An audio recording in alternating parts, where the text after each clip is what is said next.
Жазушы, ақын, шешен, ғалым, публицист, философ, қайраткер, драматург, аудармашы, шежіреші, тарихшы, сыншы, көсемсөзші, өнертанушы, мәдениеттанушы. Бұл атаулар мен қасиеттердің иесі бір-ақ адам. Ол Әбіш Кекілбайұлы.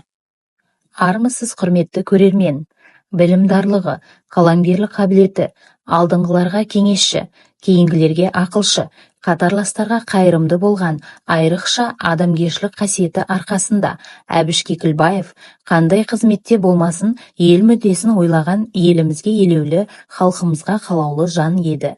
Бұл виртуалды көрме Әбіш Кекілбаевтың туғанына 85 жыл толуына арналады. Сонымен қатар, бұл көрмеде Атырау облыстық тарихи-өлкетану музейі қорындағы Әбіш әлемі таныстырылады. Кешегіміз түгенделмей, бүгініміз бүтінделмейді. Ал кешегіні түгендеу дегеніміз ата-бабадан қалған рухани және материалдық мұраларды асылыңдай ардақтап, көздің қарашығындай сақтау, деп Әбіш атамыз анық айтып кеткендей, өткен дәуірдегі құнды жәдігерлерді келешек ұрпаққа жинақтап жеткізу және насихаттауда музейдің алар орны ерекше. Ендеше, музей қорында жинақталған Әбіш Кекілбайұлына байланысты дүниелерге кеңінен тоқталайық.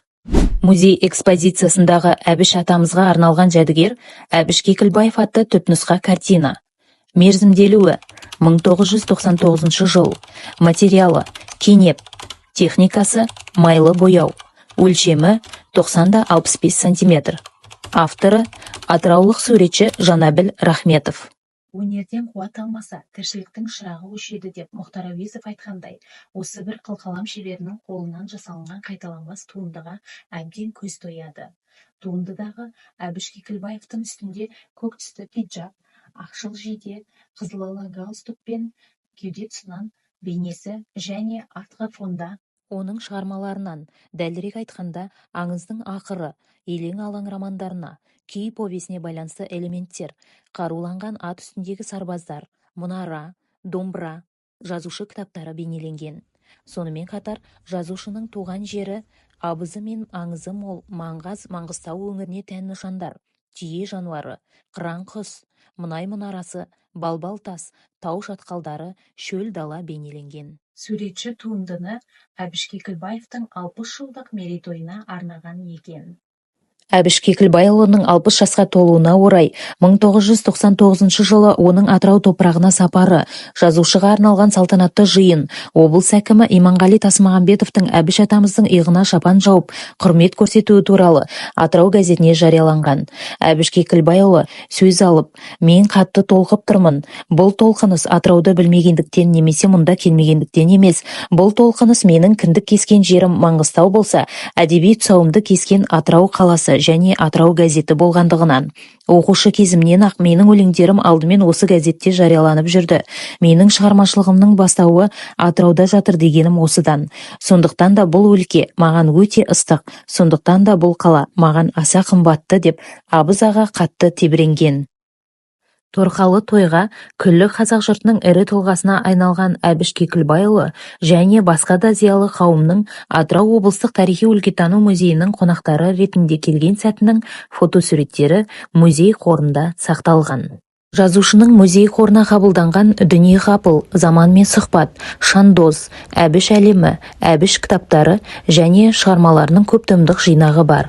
Сондай-ақ ғұлама дарын кемеңгер атты Кекілбаевтың 70 жылдық мерейтойына арнап Маңғыстау облыстық тарихи-өлкетану музейі шығарған кітапша да музей қорынан орын алған.